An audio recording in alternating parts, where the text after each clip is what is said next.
Hey everyone, D here, and welcome to another episode of the Fandalorians, where of course we dive deep into this week's Mandalorian episode and enjoy all the little bits and Easter eggs that we've got. We've been suffering little technical problems right here, folks. I'm really sorry we lost Don there for just a moment, but he's back.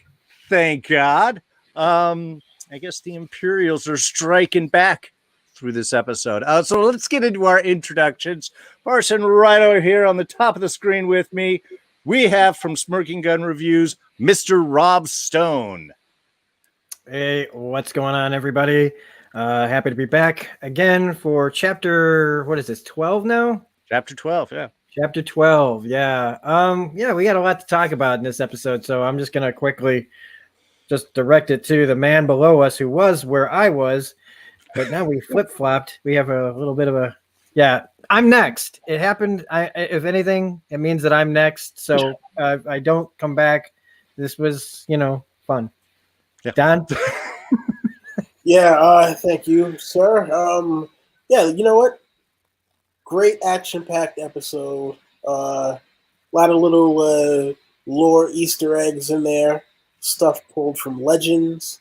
I think great setup for where they're going, just in terms of the fact that Moff Gideon is still alive and is still after the child. So, let's see what they do with that. Take it away, Darren.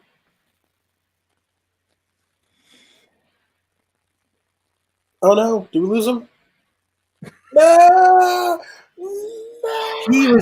He was so impressed with what you said that you froze him. Oh, stunned. So let's just there wait a second here. Well, there. Oh my God. Jeez. This is going to be a really exciting episode, folks, for us. This is like the flashback to the first episode. And I did just pay my cable bill. So it should all be working fine. All right. Well, let's not spend any more time joking around here. Let's sort of dive right in. Let's kind of let's get your sort of quick opinion on everything. Oh, Wes joining us here in the chat. Perfect. Hi, Wes. All right. So let's get things sort of started off here with sort of just quick little opinions of the episode, what you thought, little big points. And then I think we're going to dive right into kind of the big final reveal, sort of maybe work our way backwards to the episode. Rob, why don't you kick things off for us today? What were your thoughts on the episode? What were your big bits? Give us your take on this week. Overall, it's a fine episode. It just feels a little incomplete to me. Doesn't really feel like a full episode, and it's not just because of the length. It felt like I was just like an episode that was from season 1 that we kind of missing pieces there.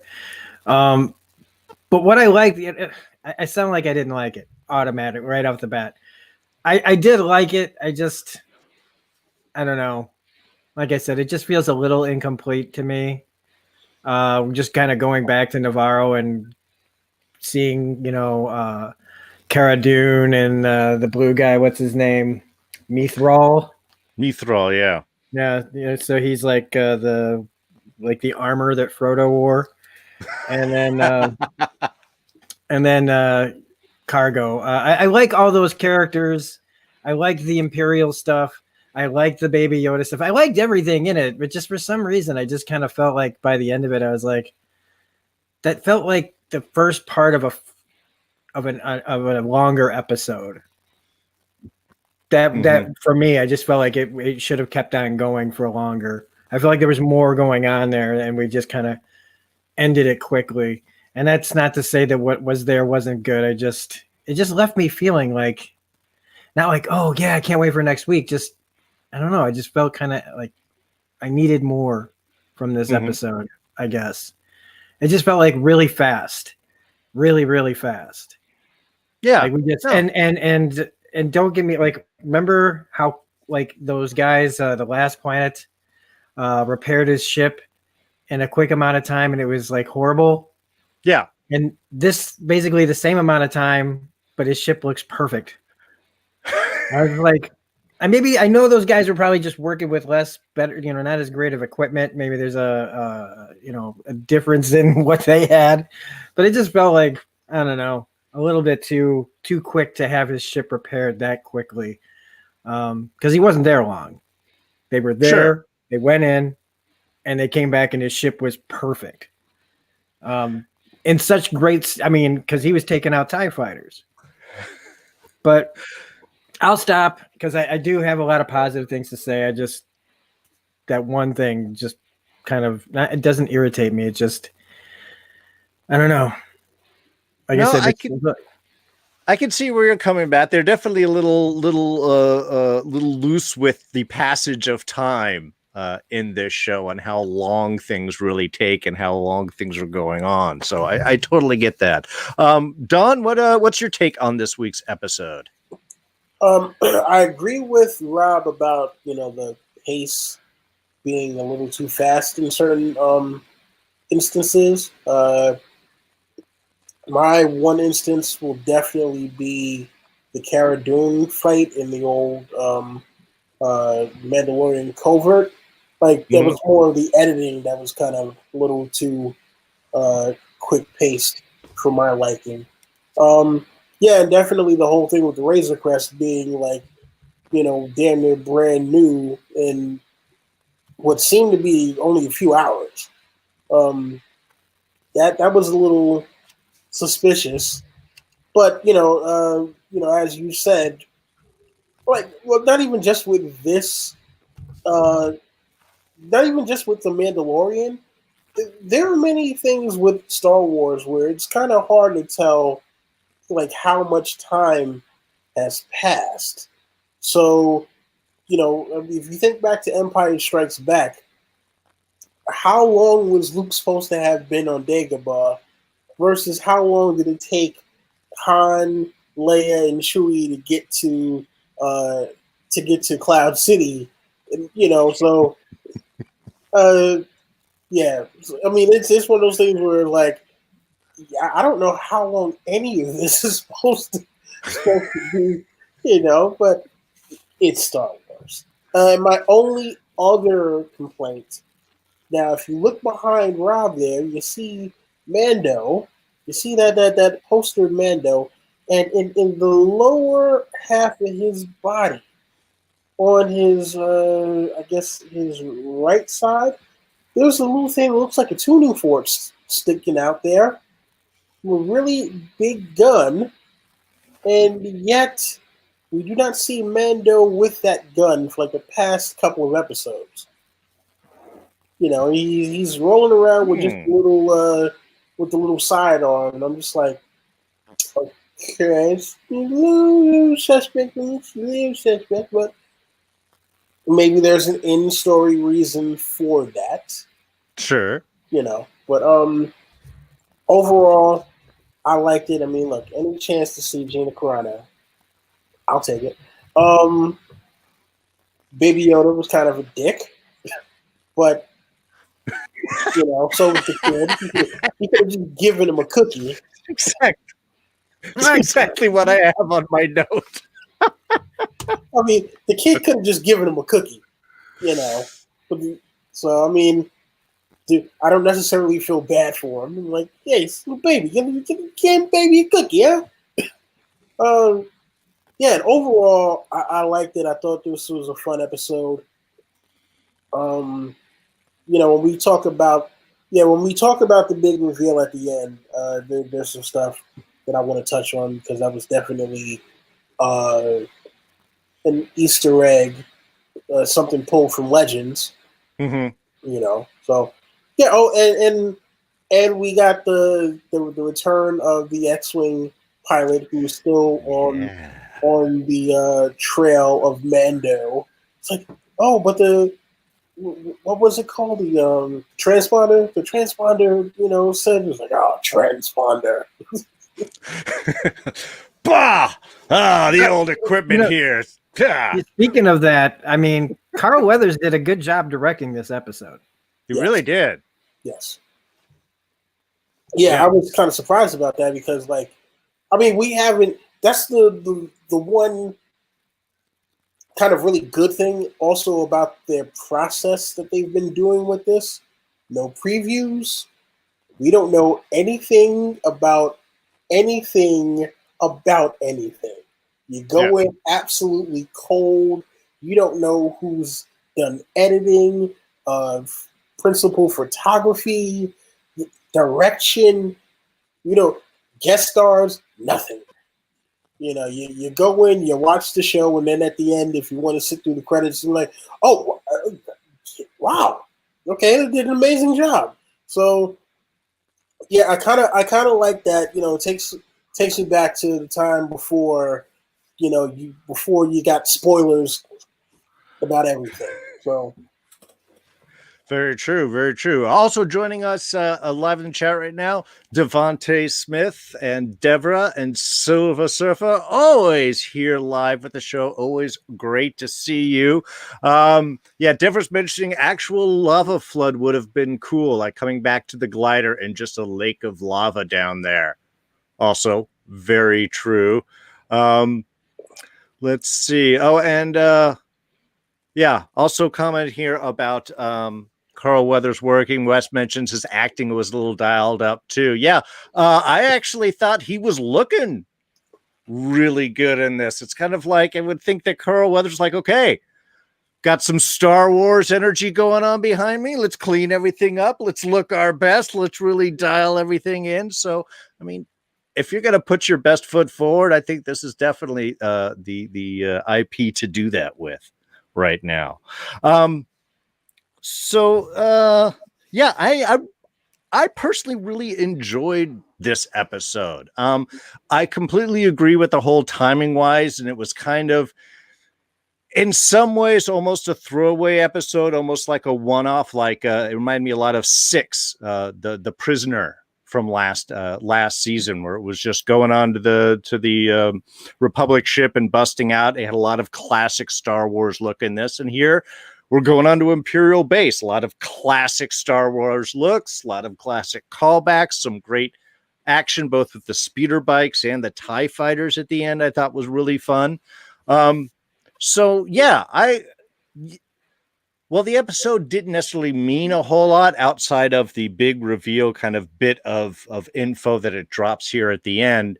I actually sort of enjoyed the little break and getting back to some classic, take out the Imperials look. Also, much like not binging a show, I don't want the reveal to everything with baby Yoda's story and the Jedi and Ahsoka Tano. I don't want that all quickly done, so I don't mind a little build up personally in with this episode. So let's get to the big reveal right off. While the episode, again, was fun, this was kind of the meat and potatoes about this. And this was the reveal of Gideon's plan for the child. We saw Dr. Pershing with the nice little hologram message talking about the extracting the blood. We saw the little science experiments there talking about M count, and thus needing to get another sample from the child before we can continue. So let's just hit on that little bit right there before we get on to Gideon real quick. I thought all along this was definitely going to be trying to get force power. Well, no, let's just mention it because it all sort of comes together in. Obviously, at the end, then we see our shot of Gideon in very Vader-esque looking armor. He is overseeing some troopers or droids, or I will totally let Don get into this because I think that he's sort of like jumping the bit, like, I want to talk about that of who these final creatures are. So let's kind of start there. Obviously, we're talking about transferring midichlorians when we talk M count. That's totally implying force powers. With Gideon looking like Vader, he definitely wants some force powers for sure. But is it just for him, or do you think that he wants like an army, like a squad of force users, his own little Sith groupings to sort of lead? What do you guys think are Gideon's plans here? What do you think is a larger bit? Where do you think that we're going? And Don, I'm going to kick things off with you because I know you're going to want to get into who those suits are, or, well, like I said, I'll let you get into it. All right, so it would seem that those black suited individuals that look kind of half droid, half human, might be dark troopers, and they showed up in, one of the earlier Star Wars video games. Oh man, is it Dark Empire? I forget exactly which game it is, but that goes to show you, like, Disney has not thrown everything, like they have not thrown everything from Legends away, and the things that they think that they can use that fans will latch onto, they will, sprinkle it in there. And Dark Forces. Thank you very much. Dark Forces is the game. Which Silver Surfer, you the man. Definitely. Yeah, so that's one of those things where it's like, wow, okay, well they brought back this thing because we've already seen Death Troopers, right? We saw them last season. We saw them in Rogue One. That was something that was brought from Legends. Sand Troopers, kind of same thing. There's a possibility that they'll bring in Revan at some point. Yeah, and this all kind of ties back into the formation of the First Order at some point, because if you notice the captain or admiral, I'm not sure what the ranks. I gotta look up what their ranks are with the Imperials. When she goes to Moff Gideon, well, before she goes to Moff Gideon, she tells the spy that you'll have a place in the New Order. You're like, interesting. We see what looks to be kind of clones, possible proto Snoke, possibly. And I think that what Dr. Pershing was talking about when he mentioned doing a transfusion with the donor could possibly be the son of Palpatine. Because think about it, right? As far as we know, Palpatine's son, who was like a clone of him, didn't really have the same force powers. As far as what I know of him from like the novelization of Episode 9. Okay. Right? So this could be a thing where, part of what the first Order's or the Empire's mission was, okay, we're going to bring back the Emperor through his son that is the clone. The clone does not have the powers. We want to try to infuse him with power, so we're looking for anyone that happens to have a high midichlorian count. So this way, we'll experiment on these other ones until we can get it right, and then get it into the actual clone that we know is stable. So I think that is the reason why they're still after the child.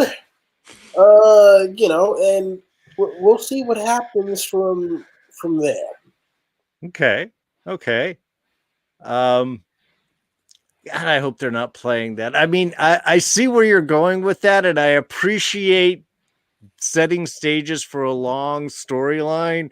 I just hated Rise of Skywalker so much. I thought it was just such a weak bit of storytelling that, to me, leaving that stuff kind of alone as much as possible and focusing just on their world right now would be so much smarter. But saying that, I do like where you're going at, and the fact that they could possibly do both of those at the same time.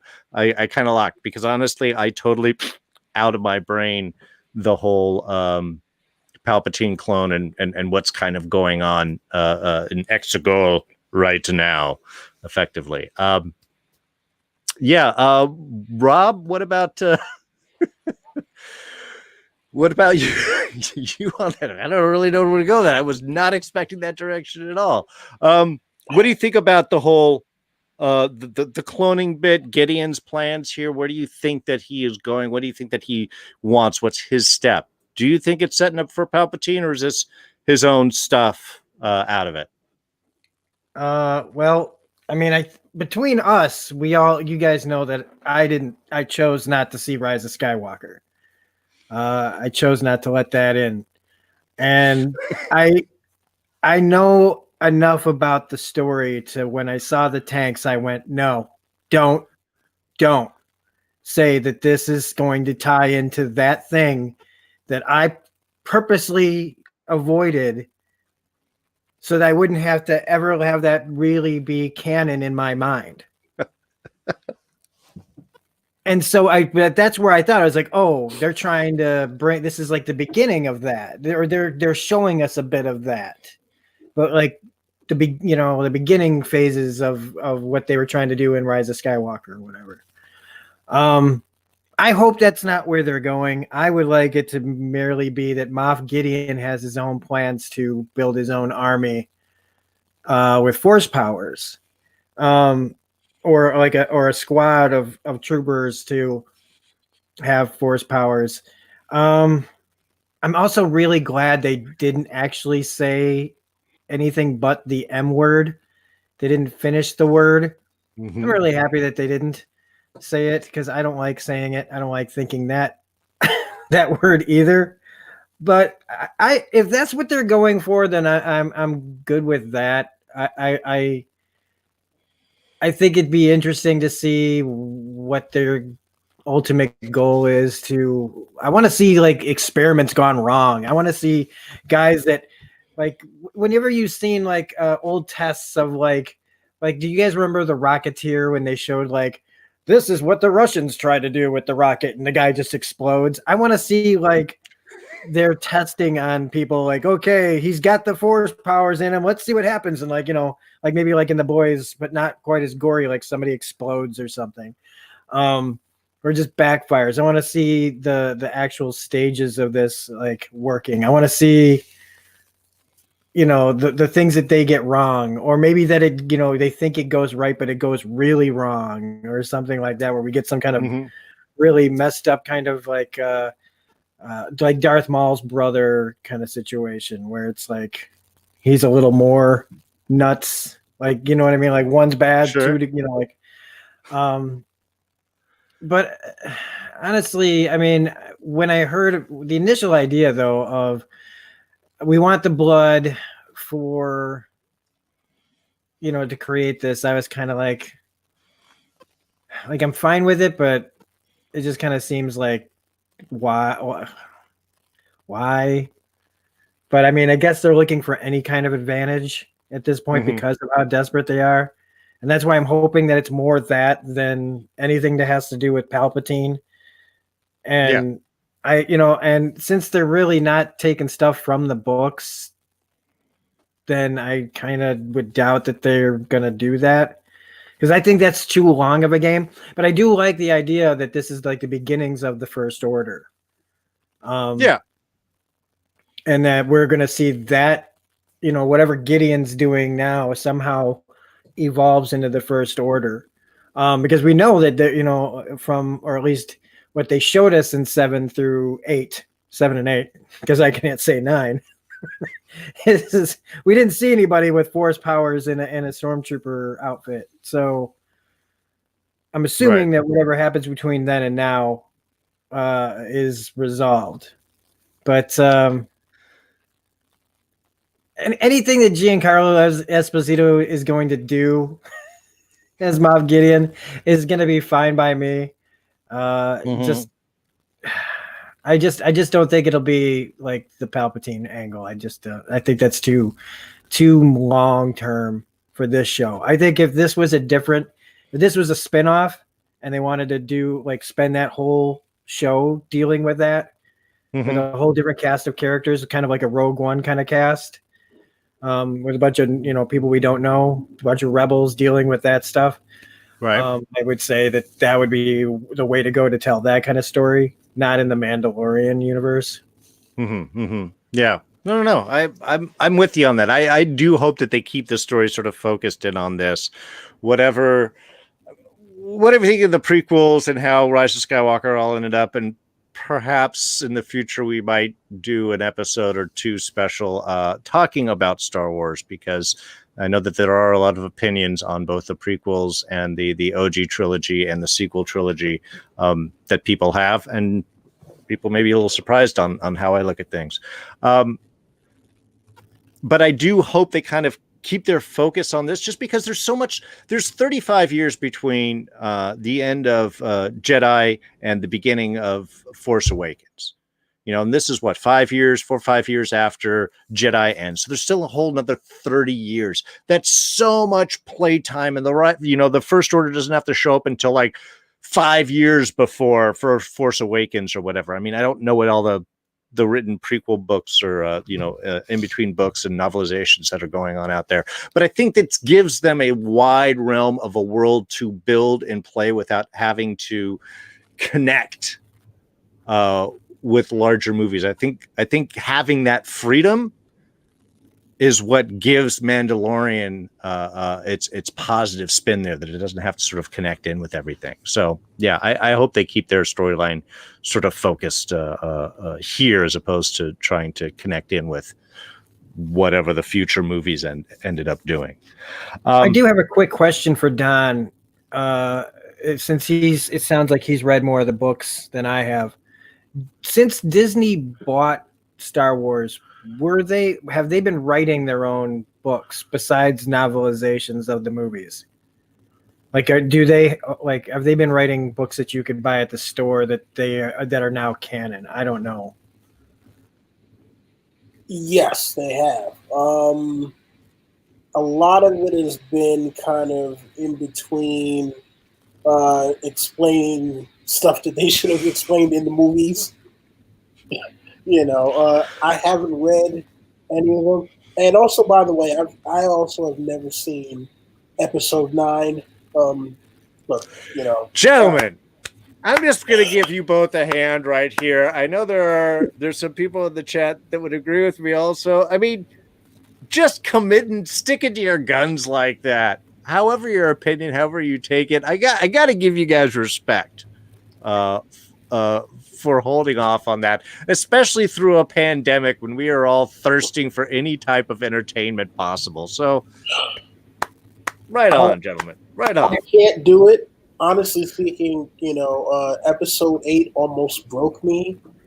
And then when I heard about what they were doing with Episode 9, I was like, you know what? Going off on a bit of a tangent, I feel so bad for Carrie Fisher that her last role had, her last actual living recorded footage was for The Last Jedi, or as I like to call it, the Trash Jedi. Or no, sorry, The Least Jedi. This is more like it. The fact that they just did not have a cohesive plan. But at least we got Mando, because Mandalorian does seem to have a cohesive plan. And think about this, right? So X-Wings show up season 1. That gets brought into season 2 when he's, stuck on the ice planet and like, hey, were you there at such and such? And now a couple episodes later, same pilot from a couple of episodes ago is like, hey, look, we're looking, for the Razor Crest. There's something going on out here, and we need everyone's help in order to maintain things. So if you look at that, just the fact of they had an element from one story that seemed to be a one-off. It was like, okay, wow, this was a thing that happened. It was a cool episode, but when are we ever going to get a reference to that again? It gets brought up in the second episode of this season, and now in the fourth episode, it gets brought up again, which means that there's something much larger that they plan on doing with the New Republic. And they've been, crafting it as opposed to saying, oh, let's just do a thing and, see if people like it. And if they don't, then, it just means they're not smart enough to like the thing that we did because we did a thing for the sake of the thing. Well, it is one of the benefits I think that they do have. I mean, just shows versus movies is, how they can slowly build things out. But yeah, that was definitely one of the points that I wanted to get in today. And we're just going to jump all over the place, folks, today, because I think that's just sort of how it feels like. But in a way, it builds with both of these points, both the Gideon action and with what's happening here with our awesome X-Wing pilot. Is they're crafting little bits. They're letting Mando's exploits start to be known. This guy's obviously with Razor Crest. He's thinking this out. He's like, wait a minute, here's somebody who was involved in this prison thing, but videotape shows that he actually tried to save a guy's life and he gave us some other prisoners. Well, that's interesting. And now he's showing up out here being kind of cool. All right. And now he's doing some stuff with an Imperial base. What's going on out here? It's setting all of that up. The idea of giving Cara Dune, having her to be from Alderaan, which gives her an instant character arc on why she hates Imperials so much. And again, just sort of establishing bit. You can see, she's now the marshal. She wants to have that sort of law and order, cleaned up the town. Obviously a good type of person, a personal stake against the Empire, but definitely wanting to do more, wanting to be more. They're spending their time, as you said, crafting the future stories and giving us little bits and tastes as they give us a fun adventure of the week of blowing up the Imperial base. It's something that I really do love about the show, and I've been enjoying so much about this season in particular. I think first season was a great, let's see what we got. And now they go, well, we're the backbone of Star Wars now. Take your time, plan it out. And we'll eat up the fact that, is that a dark trooper in the background? The first Star Wars first-person shooter game? From Dark Forces? Oh my God. I mean, that's what we do as fans. We get so excited, these little things. What was it in first season when we had Salacious Crumb, whatever his race is, the one on a spit, and we always hated that guy's laugh, and just like, that's awesome. They only need to give us these small little bits, but if done right, that's the flavor that makes it all go bam in your mouth. Yeah, instead of it being like the child, like, no, unplug the red wire and plug it with the blue wire.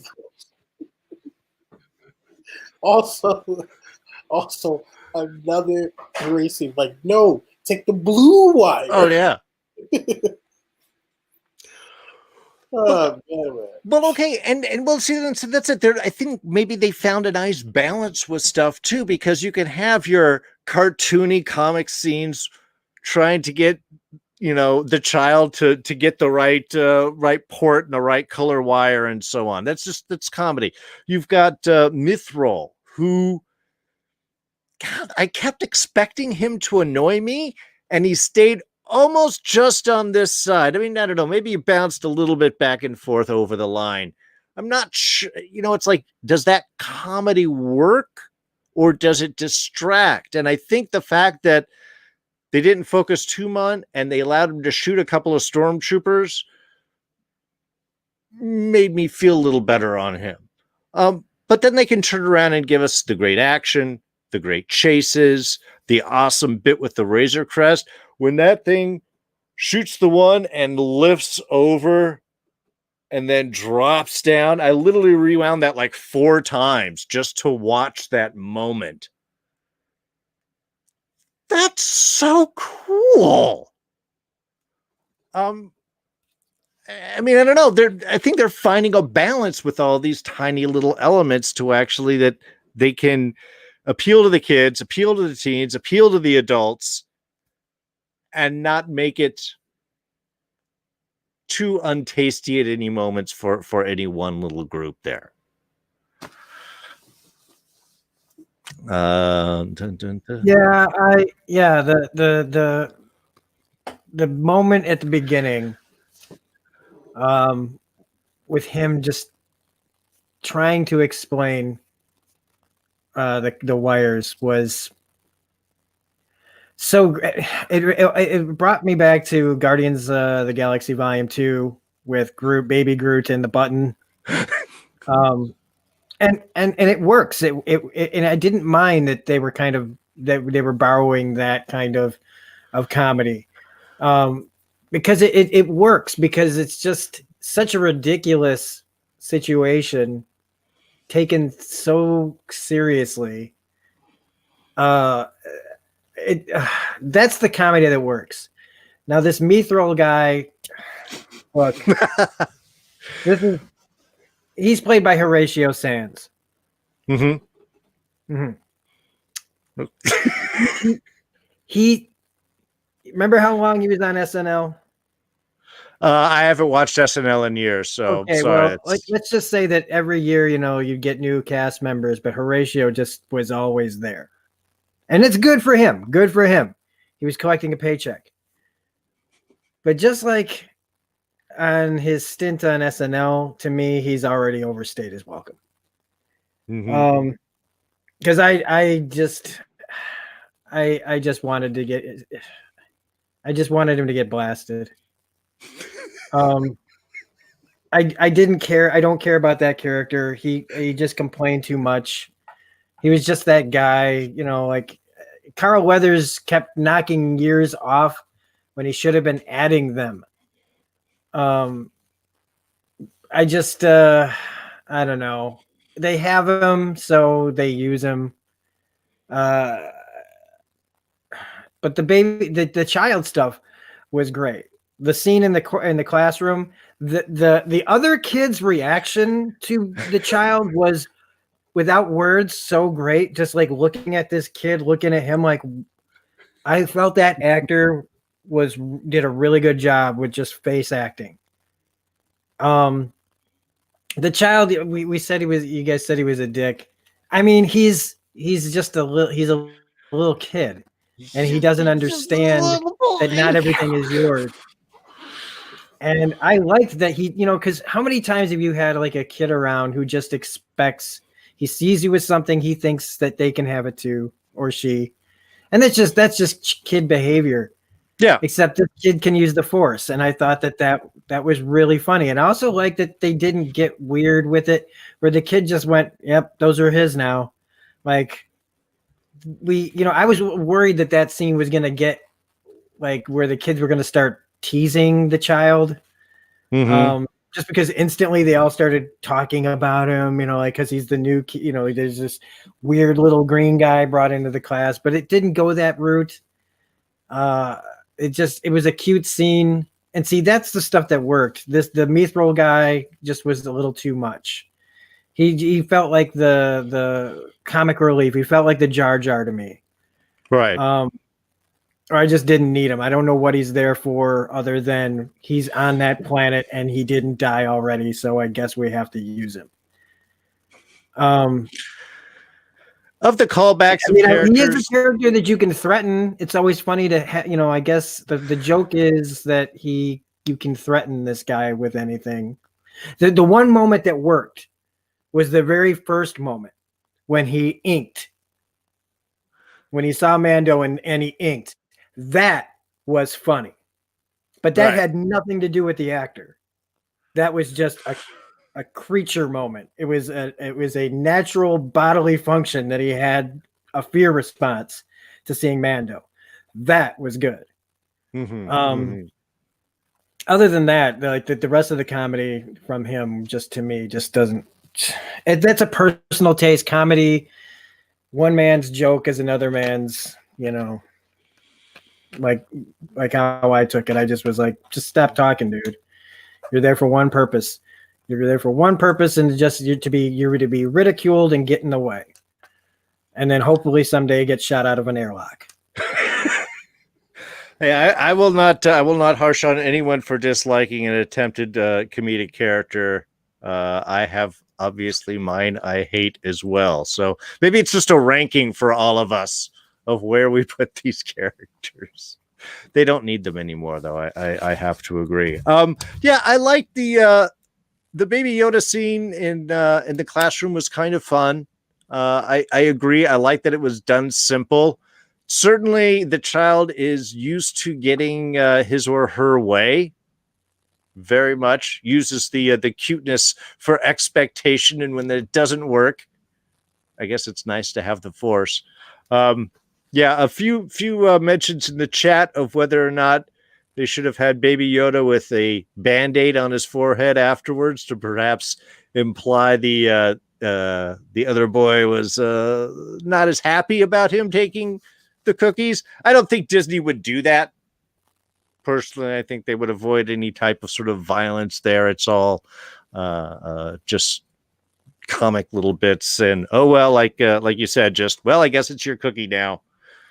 You got it. I'm obviously tall and can't reach over and take it back, because then that would look wrong. I don't know. I mean, remember last season they had 2 scout troopers punch the That's kid. true. So, well, yeah, but then they got IG'd. So they kind of got their comeuppance. I don't know if they would have to then have the bully. They can't have Yoda baby. They can't have the child be the bully to get his comeuppance, I don't think. And you were right, Rob. He's a kid. He's growing. He's learning. Obviously, the last 2 episodes could have been He did get his comeuppance. Literally, it came up. Oh, that's right. He did. He got sick. Very nice. Very nice. See, that's true. Then that was sort of he paid his own price for overstepping, and that's something that they could do. That sort of makes that does make sense. Sort of balances all those things out. Actually, speaking of IG, I saw on Twitter there's a lot of little bits in this episode. One is in the background as they are walking into what they think is Mando thinks is the bar, ends up being the classroom. In the back, you can see if you freeze frame it, a statue of IG-11. As of course, he was very much central part of freeing the town and getting rid of the Imperial. So that was kind of a cool little bit I liked. The big one going around is apparently an extra caught in the background or a crew member in one of the hallway fights with Greef, Cara, and Mando shooting at the Imperials. In the far back, apparently, there is a shot of the side of a guy in t-shirt, jeans, and a watch leaning up against one of the walls. I do not look for these things. I'm very excited when people... Right? Just sitting there like, huh? Oh, got to get out of the shot. Okay, sorry. When they yell action, probably shouldn't be able to see the actors. If they're hallway fights, you should, yeah. You know, it happens. You know, boom mics, Starbucks coffee cups, water bottles. Water bottles all the time. Oh, yeah. Yeah, I know. Don's like, I know what he's talking about now.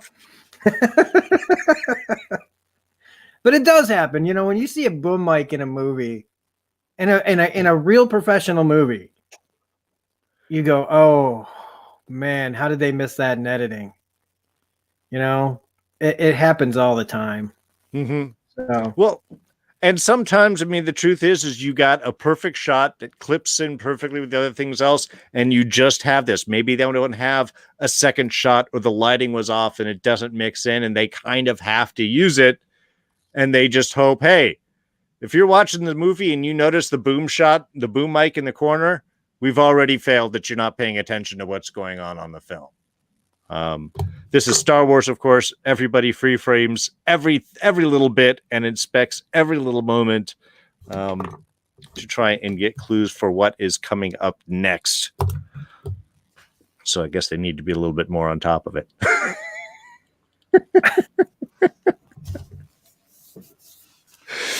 So sitting there doing that, looking to see what can we find in the background. Yeah. Oh, wait. There's somebody. Oh, no, that's just okay. That's just a flowing of fabric. It's not an extra hiding in the back. So I do want to get back to Gideon's bit, because I realized we got kind of a little sidetracked, and I didn't want to sort of touch into it, because yeah, I think personally Gideon's plan is he wants to be the next Vader. I'm going to assume the Empire is acting as if Palpatine is dead. And anything that's going on that's all exegol background stuff. Is it going to play into the forefront of what's happening in the Imperial front, as it were? I think that's his plan. I think he wants to be the next Emperor, Darth Vader. He definitely has the armor, the look. The Dark Troopers that we saw, there's several versions of Dark Troopers. In the video game, they were basically, you had armored clones. I think they were armored, altered clones or something, if I remember initially. Then there were bots. They were actually armored. They were kind of like assault droids, simple versions. Then there were ones that are more like the super droids that we saw in the Clone Wars and stuff, the super battle droids that are a little bulkier, a little bigger, a little meaner, a little more heavily armed. But the last version of the Dark Trooper outfit is actually an exoskeleton. It is an enhancement suit. So and it sort of looks very similar to what Gideon is wearing himself. So he may have an exosuit that may give him that additional physical strength. If he's able to get force power successfully transferred to him, then he is a Darth Vader / Emperor himself. I honestly think it would be awesome if he got a little army of Sith powered people around him, but as evil people are, they don't trust other people with powers like they do, so they want to have the little one-upsmanship.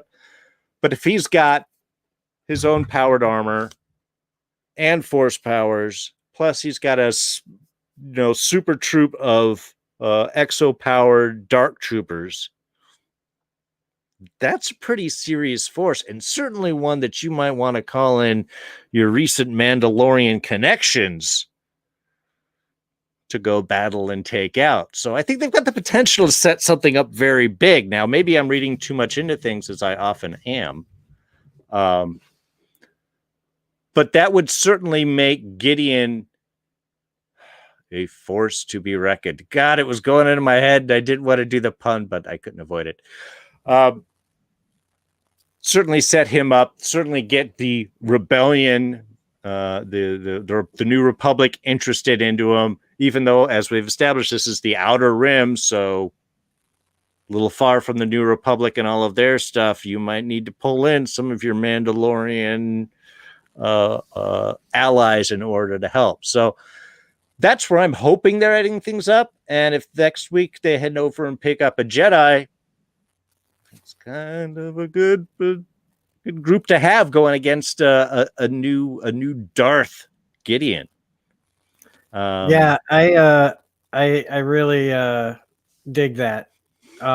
Because what I was gonna say earlier was, and I was trying to figure out how to do it organically, and you helped me out here. One of my problems with when I heard about Rise of Skywalker was the ultimate, like Palpatine coming back and this whole goal to get the Emperor back, bring the Emperor back. The Empire needs the Empire, and I kept thinking to myself, why would they ever want to do that? Why would the people that live in fear of this guy and Darth Vader, right, ever want those guys to come back? Because it's like, at the end of Hitler's regime, even his own guys were like, we got to take this crazy blankety blank out.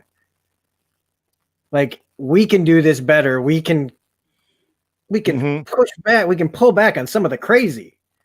Yeah. It's still bad, but it's like they would be like, we don't need to wipe out every alien race or whatever. Like, why would they want to bring him back? And I feel like Moff Gideon could be kind of trying to do like his version of that, but maybe not as go too far the other direction. And so I hope that that's what they're doing. I hope that this is him trying to be his own kind of Darth Vader / Imperial Admiral, or as the Moff rank is. I would love to see that. And on top of that, since you say you go too big, I'm about to go too big. Because what I would like to see this whole thing, the Mandalorian and this storyline do, is retcon the entire 7, 8, and 9. Just possible.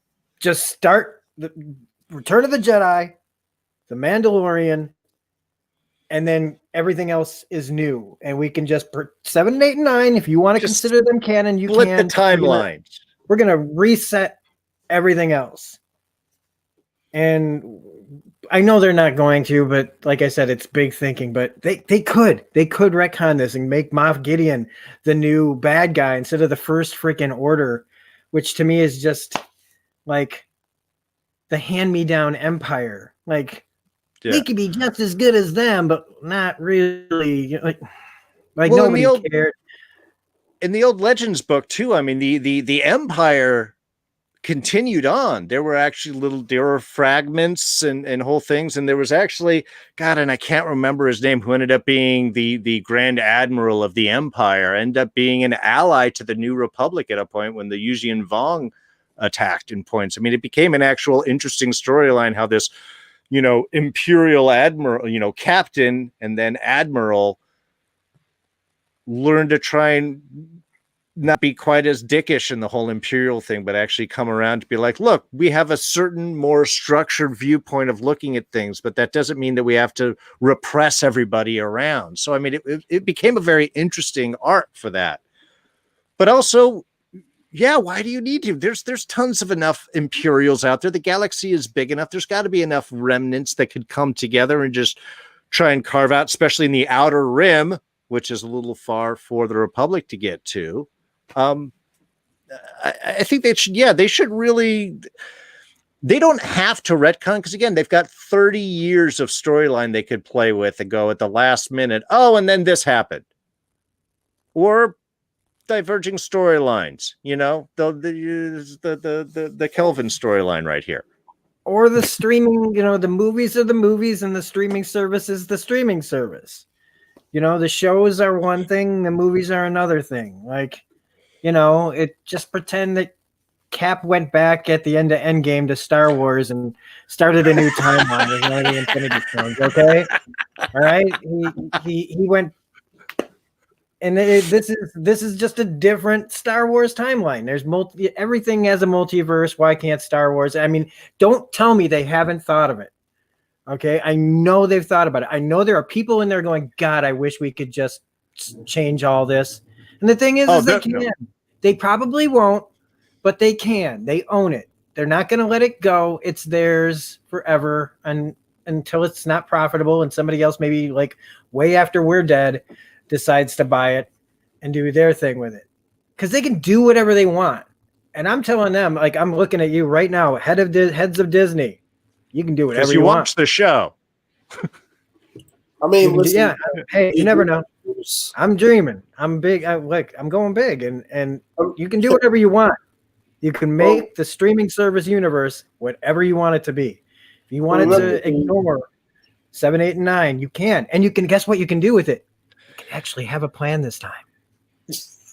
Well, remember, they did introduce the world between worlds in Rebels. So, technically, if they wanted to, they could say that Mandalorian and everything that comes after is just an offshoot. You can have something with Ezra because we're still waiting for the return of Ezra Bridger. Mm-hmm. He knows about the world between worlds. You know, also Ahsoka knows about the world between worlds. Shoot, who knows? We might find out that the child is actually literally Baby Yoda. Yoda got busy. I'm not putting that out of my mind. I'm not, like, we could be going that crazy. And to me, that's not crazy. It's just wild enough to work. Like, do I care in the end if this is Baby Yoda or not? No.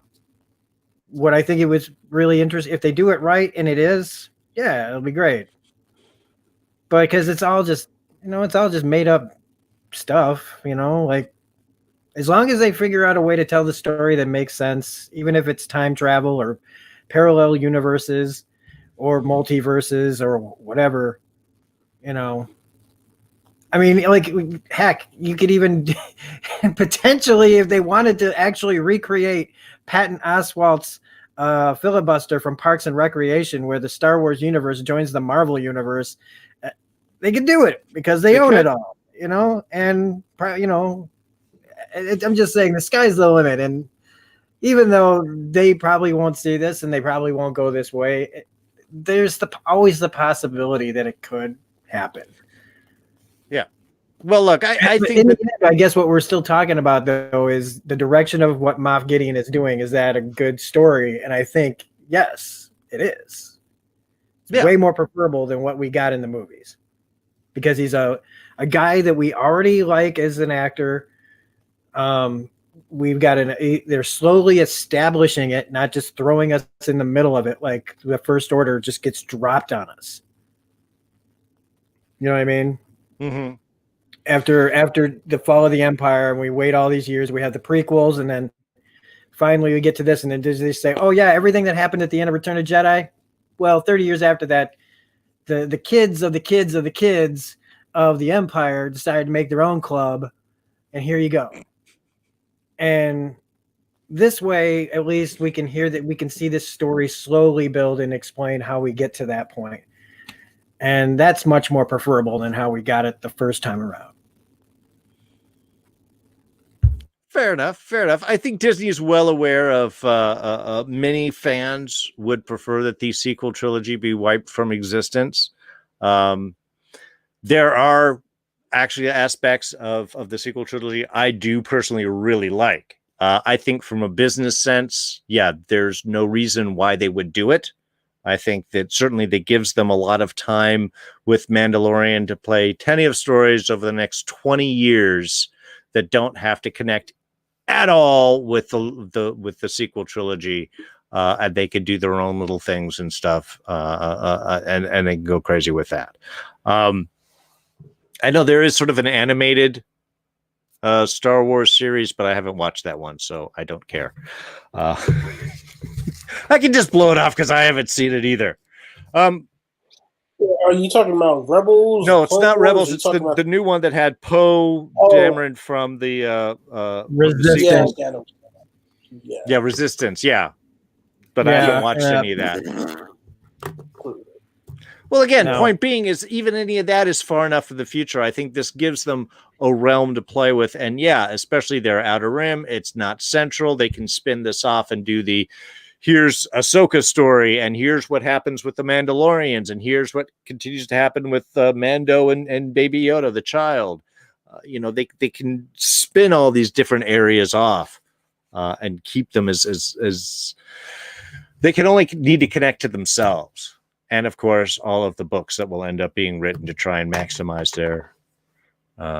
their money out of it. Though the good thing about a series is they don't need to use it to fill in storyline, because they've been doing a good job telling their story without having to rely on any additional reading material in order for it to make sense. It's bad filmmaking when you do that. All of the story should be in your film. You shouldn't have to read something in order to understand why something happened. Yeah, we got a couple of questions from the chat real quick. First one from Wes Sager. That is, have you seen the new Life Day special on Disney Plus? I have not. Gentlemen, what about you guys? Didn't even know it existed. Apparently, that question has broken our man Darren here. Oh no! Well, there's also what part of the sequel trilogy do you like? I'm pretty sure that was directed at D, but since he's not here, I would say for myself, of the two movies that I saw, I liked the potential that was there. I liked some of the acting. And I liked that there was the potential there that just, didn't go anywhere, in my opinion. But, there was a promise that they, of something, like a return to form. And then they all were pretty looking. They all looked good. Devontae, you broke Darren. The Darth Vader film, though, from Silver Surfer, talking about he wants a Darth Vader film with James Earl Jones. Yes. Like, I read the Darth Vader comic because I like Darth Vader. And there's a lot to do with that character. Do some of the early stuff, man. Make a 2-hour movie. Like, there's some stuff that's going on in the comic right now about him realizing what the Emperor did to him, to manipulate him, and how the Vader is left back on Mustafar without his like abilities anymore. He's got his arms and legs gone again, and he's forced to not use the Force to fix himself. The Emperor just leaves him there. There's a lot of things they can do, and with Darth Vader post episode 3. Sorry, thanks for keeping the show going, guys. I need to talk to my cable company, I think. We were talking about a Darth Vader movie, so. Well, I appreciate the entertainment going on. I was afraid the whole thing got dropped since I was gone, so. No, but also, we didn't really talk about the action sequence of them escaping the base. I thought that was really cool. I know other people have been mentioning the speeder bikes and things like that, and the TIE fighters. And I thought that was all really good, old Star Wars stuff, like a canyon chase and everything. Oh yeah, well, in the shot, somebody mentioned Wes or Silva, I can't remember which one, had mentioned the shot of the speeder bikes going off the top and dropping down into the canyon. I mean, that was just great, and then like 2 of them get taken out, and 1 gets through, and he's like, "All right," and then takes off, and a few more after. I mean, those were awesome. Even the shot when they opened up and you saw the line of the speeder bikes, you're like, oh, something cool's going to happen here. There was even a line at the base that I think was like straight out of episode 4. That was like, there they are, blast them. And I was like, that felt like they just took the audio from that scene and recreated it. Where it's just, that felt like it felt like A New Hope right there. Just that one moment. Yeah, I think there was a couple of repurposed. I thought there was even one of the stormtroopers was TK421. Yes. When he was walking through, and I was like, hey, wait a minute. That's I mean, see, that's it. That's such a cool thing that you just catch those little moments, go, that just brings me right back. Yeah, there was. I really actually liked all of the fight sequences in there. The running through the just moving through the Imperial base, the whole look of it, the stormtroopers in the background. I mean, it just sucks you right into the world. I think those elements are like, for fans, I think maybe like the core of Star Wars. Yeah, and Small I think maybe group. that was what I was missing. Was I wanted from this episode, when I said it was incomplete, I felt like that whole time they spent at the base should have been longer. I felt like that should have felt like when Luke and Han went to, get Leia out of the Death Star. I wanted to see them infiltrate, find their way through, like spend a little more time in there, other than just because it felt like walking hallways from Agents of S.H.I.E.L.D. You know what I mean? Where we're just Sure. Like we're just walking around this little set talking, and there's some stormtroopers blast. Like there was some potential there to do a little bit more digging into what was going on there.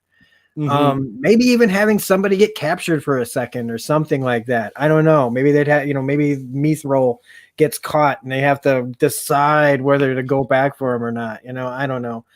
But all those things in there that when they got us hooked in the old Star Wars feel, I think, that's what I really wanted more of, because when they give us that, it just, like when we were talking about the last episode of just moments where they're just sitting on the ship and you're like, oh my God, you remember when you could have characters just sitting on something and not really doing anything, and you didn't care because it still felt like Star Wars.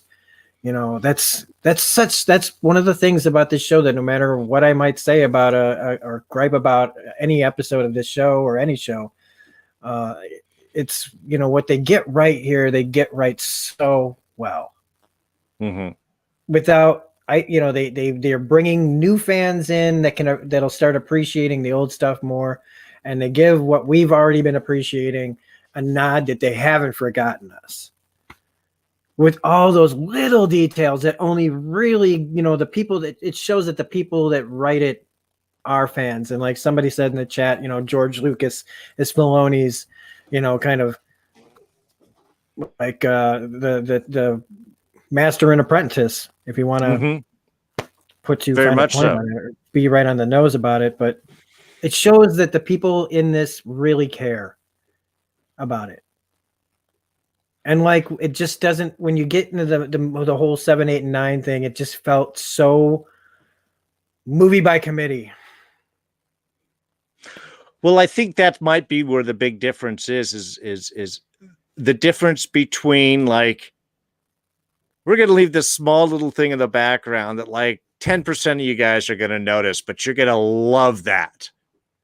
We're going to mention this one guy's name. We're going to have this sound from this scene from way back there. We're going to repurpose it just to make you feel like you're back on the Death Star for a moment, just to give you that visceral push. But it's subtle versus, hey, look, this thing you like. We've got this thing. You want to check out the thing you like? Because it's right here. And I think maybe that's kind of the big difference. Is it's there for us to enjoy because it's part of the world, versus thank you for hitting us in the face with your fan service. I have whiplash now. Appreciate that. But yeah, the fight was great. The base stuff, to be honest, I loved the platform. They've got to go out and lower the cooling bit. And of course, it's the exact same thing of lowering the shields on the Death Star. And even the comment of like, but there's no walkway, there's no guardrail. It's like, this is the most dangerous possible thing. You've got to go out in order to turn this off. But it's very Imperial. That just shows you how, how good, how elite you have to be in order to be part of the Empire, where you're walking around in some of the most dangerous situations with absolutely no safety rails whatsoever. Yeah.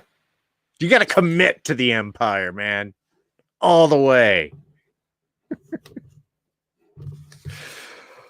All right. Well, let's see. We're just over an hour. Is there any other last little bits that we want to get on before we talk about the excitement that is going to be next week's episode? Oh, so good. Yeah. Listen, real quick. Just want to say that they did an amazing job uh, in terms of weaving the story together. Where even though, again, this is a one-off, these are characters we've already seen. So many visual cues that they gave that moved the story forward that didn't even have dialogue to it. Like, for example, the Mandalorian covert.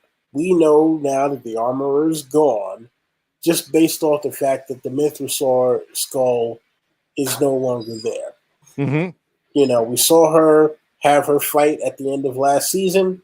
We know that she kicked ass, and she said, "Hey, until I finish gathering up the armor, I'm going to stay here." So once we saw that the skull is gone, we know that she gathered up all the rest of the armor, and she is in the wind doing whatever it is she needs to do, probably looking for more foundlings to rebuild the covert.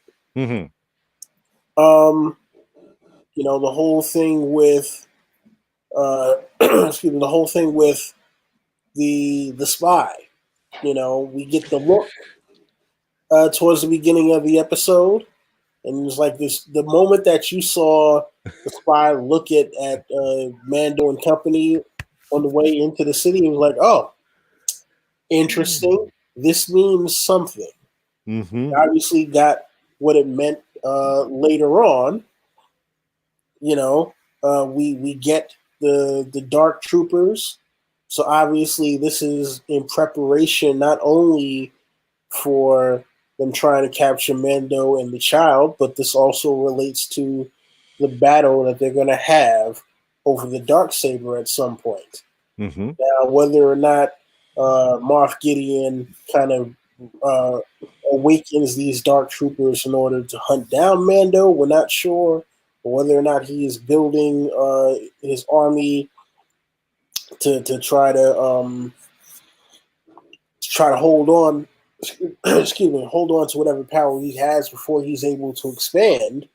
That is something that we're not sure of. But the visual representation of something that we know is kind of a big deal from something that is no longer even considered canon just goes to show what kind of visual storytelling they're putting into this, because they want you to know, no, this is something big, coming. We've already given you several ways that this could go based on him looking for the child, and also based on us knowing that Bo-Katan and the Night Owls are going after Moff Gideon. So Mm-hmm. yeah, there are so many ways in which this could, excuse me, which it could weave together. The fact that you have the X-wing pilot who gives Cara Dune the symbol of the Rebel Alliance. You know, at some point she's going to join the fight. She's going to go off world, whereas before she was trying to actually escape the New Republic. So Mm-hmm.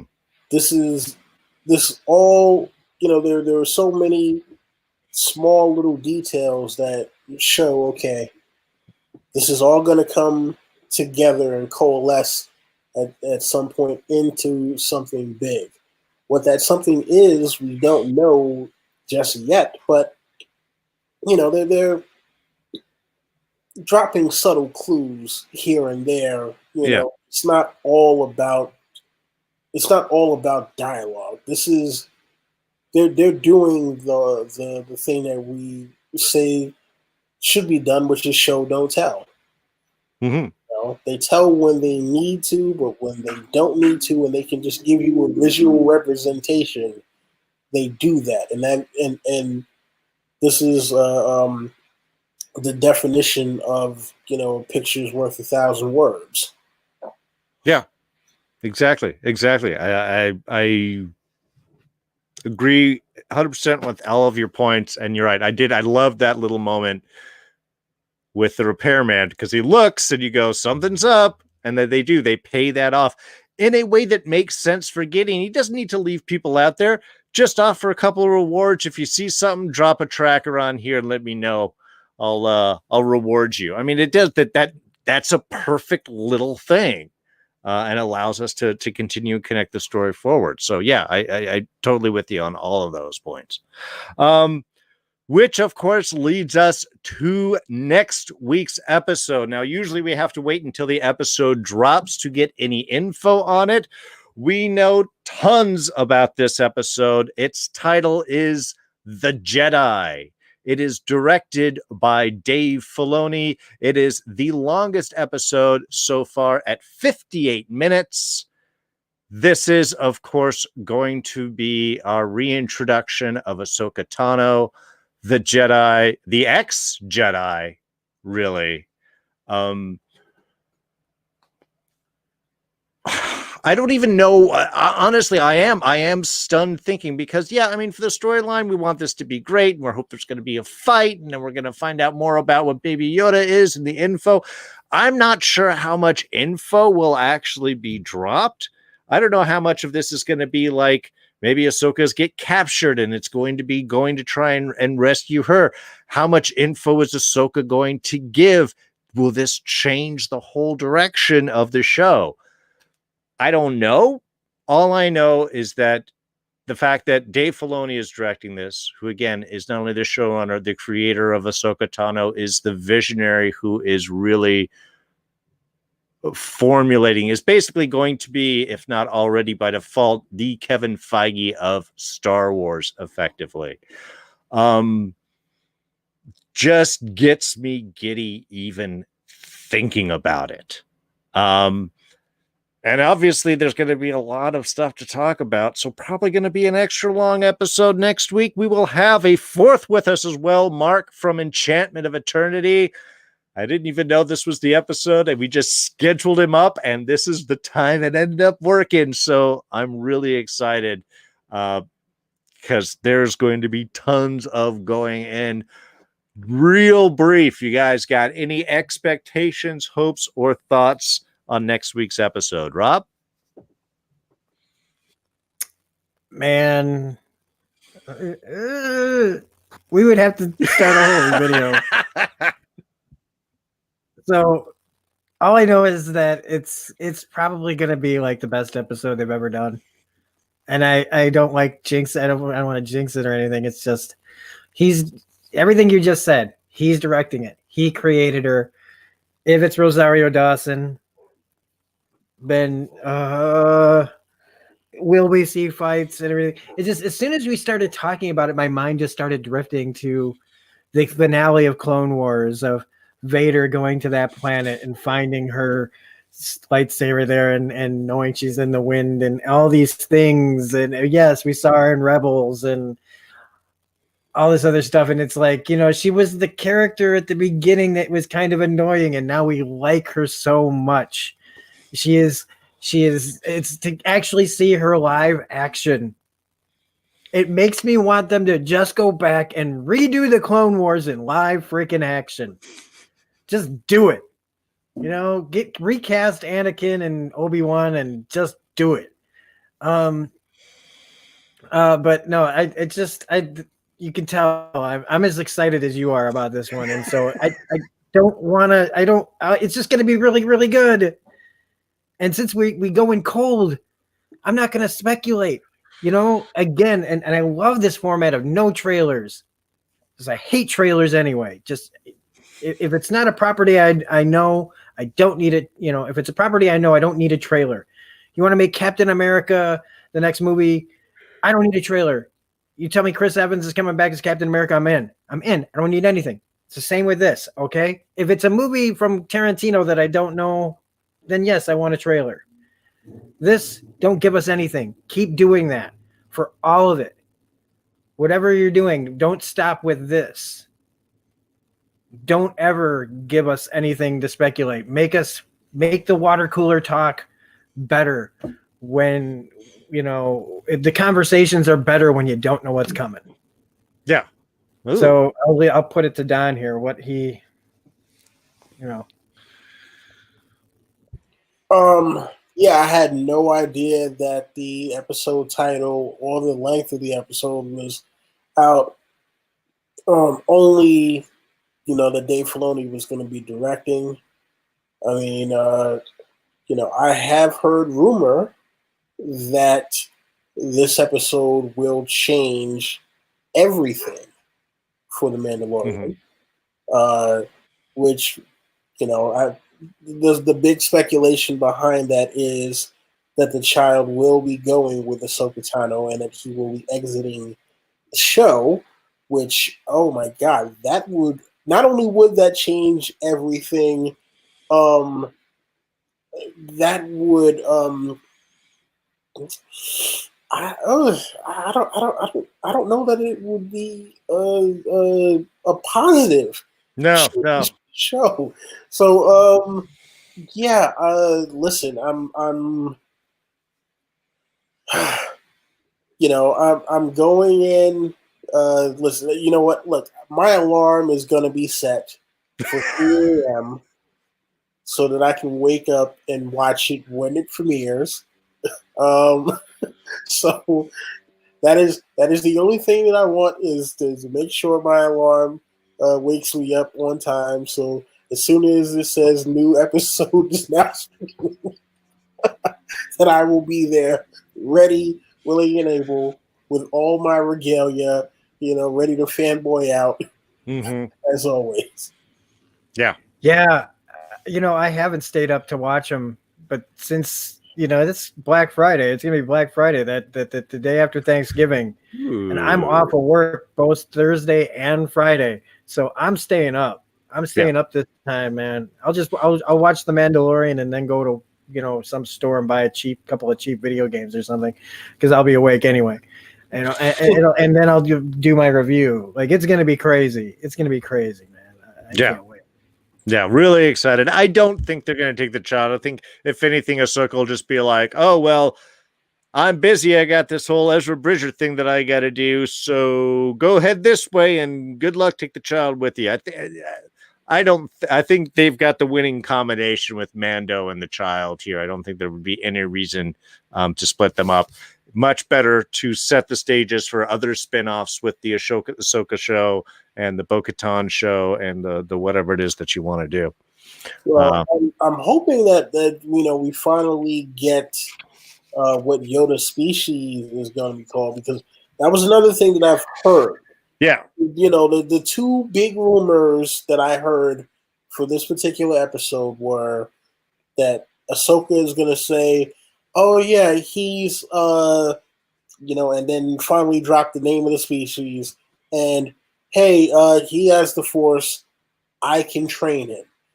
Because one thing that I did see earlier this week that I had never thought about, because us watching the movies the way that they have been portrayed, you would think that Luke Skywalker should be a big deal, and apparently Luke Skywalker is still pretty much a nobody in the galaxy. And this is something that I had never in my life had even fathomed. Blew up 2 Death Stars, and no one knows who he is. Don't, we're going to be like spinning off into this. I'm sorry, everyone. This is going to go a little long, because I definitely want to talk at least real briefly about this. I think Ahsoka might give us a real interesting insight on this, because I've been sort of pondering the same sort of idea. And for any Jedi that might be out there, the name Skywalker might be like Hitler. Well, that's if they know specifically that Anakin became Darth Vader. The only one that we definitely know, the only 3 that we definitely know for sure that know that Anakin Skywalker became Darth Vader are Ahsoka, Yoda, and Kenobi. Those are the 3 that we definitely know that, oh yes, he was Anakin Skywalker. He became Darth Vader. And now at this point, the only person who would be alive out of those three, or is still alive, is Ahsoka Tano. Right. Well, I mean, but again, just sort of a thought of like, well, maybe people are like, well, I don't want to train with whoever this person is. I don't trust who this person is. This popped up anywhere trying to reset the Jedi. I'm just, again, looking at the larger galaxy. I would sort of think like, I wonder if you might have people that are like,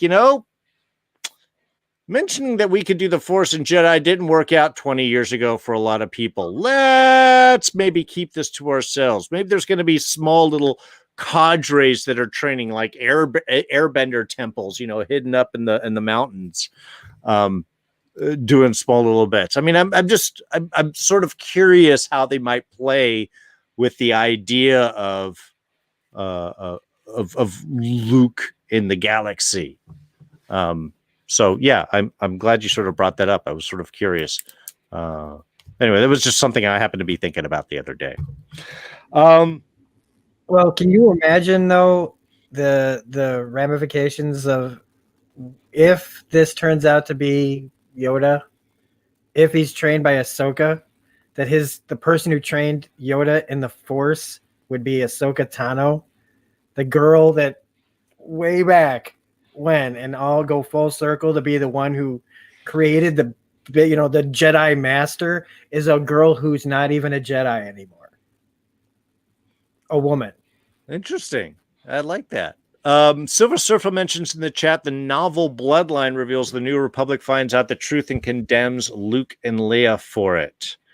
But I think that novel was supposed to be like years in the future. Like, I think that, if I'm not mistaken, Bloodline takes place like during the rise of the First Order, at which point, you're talking about like, well, let's see. At that point, you're talking about Ben Solo would have had to been a teen. So we're still looking at way after this. So, you're talking about like 20, 30 years in the future from Return of the Jedi at that point. Okay. Good. Well, again, if it's in a book, I don't care. If it's not on the screen, that's the only type of timeline agreement that I go with right here. Cartoon or live action. No books. I'm kidding, actually. I don't have time to do any more reading these days. All right. We're almost at an hour and a half. I'm going to go ahead and wrap things up. I did just, again, want to mention next week, probably going to go long just like this, if not longer. Mark from Enchantment Eternity will be joining us. We will be diving deep into this episode, pulling out as much lore and speculation as we can. Also, looking forward to us next month. We have season 2 of our Fans of S.H.I.E.L.D. look back. Very excited. Our season 1 show was a blast.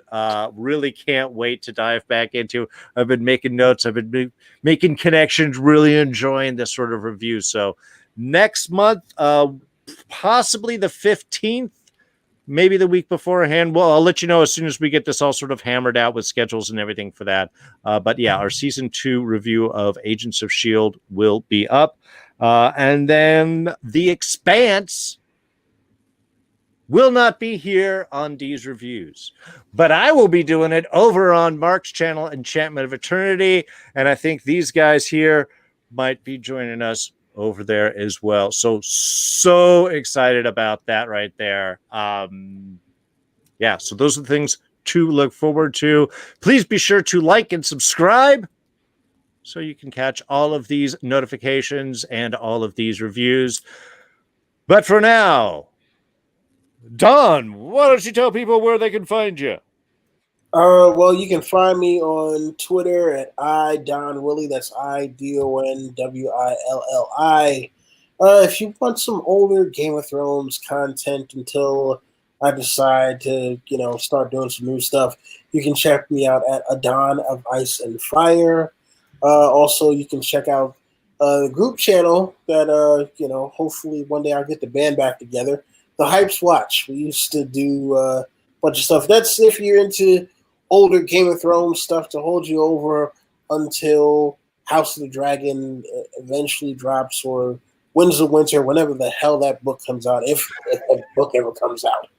But other than that, you can find me here with these two guys talking about our favorite shows, especially The Mandalorian currently, and Agents of S.H.I.E.L.D. Because, come on, it's Agents of S.H.I.E.L.D. You gotta love it. Indeed. All right, Rob, what about you? Where can people find you? What you doing? Well, Twitter at reviews_gun. On Twitch at Smirking Gun Plays. We are playing Assassin's Creed Valhalla, which is already shaping up to be an amazing game. We also have another channel on YouTube that's called Smirking Gun Plays as well, where we just occasionally just switch back and forth playing on both channels. If you want to subscribe to or follow me on Twitch, subscribe to me on YouTube. But then the main channel, Smirking Gun Reviews, where Mondays we are doing His Dark Material Season 2. On Wednesdays, we've got Old S.H.I.E.L.D. new reviews. Our latest episode for Parting Shot just came up on the channel last week. Agent Carter, we had to push back because of a work problem. So we'll be doing episodes 3 and 4 of Season 1 this week. And then, Mandalorian video, the Boba Fett review for the next episode will be up the day after Thanksgiving. And then back here, Fandalorians, and yes, on the Expanse reviews over on Enchantment of Eternity. That's going to be a blast. And Season 2 of Agents of S.H.I.E.L.D. Yeah. So much. I'm hyped, right? I'm hyped about talking about that stuff because it's going to be a blast. It's going to be a fun thing to do every month, talking about that show. And yeah, just keeping it alive, man, keeping it alive. And just like that, we also, like we say, got to be the shield. This is the way. All that jazz. All right. And thanks again, everybody joining us in the chat. Devontae Smith, Deborah West, Sager, Fangirl, and Loving It, Silva Surfer. I'll be sure I catch everybody. I'm sorry if I missed you in there. Thanks everybody who joined us live in the chat. Thank you everybody who is joining us in the archives. Last little bit. This is the beginning of Thanksgiving week, so I hope you all have a fun and safe Thanksgiving, though I do request, please stay home. I know this is the time for family. I know this is the time to get together with people, but the coronavirus is hitting its third wave massively. We are getting huge numbers here in California, and we've had a mask mandate for months. It is tearing through the Midwest. Rob, please be safe out there. Everyone, stay home. Keep a mask on. Wash your hands. Seriously, take this seriously. If not for your own protection, for the people that you love, for the people around you. You may not get sick, but you may unintentionally transfer it to somebody else who's much more vulnerable, and you don't want to feel responsible for that. So please, Zoom everyone for Thanksgiving. Connect it up. Put your webcam up to the big screen TV in the living room. It's like a giant window into your friends or family's room there. And that way you can be almost there while still staying safe. Wear a mask. Be safe. This is the way. Thank you all so much. We look forward to seeing you all next week. Take care and bye-bye.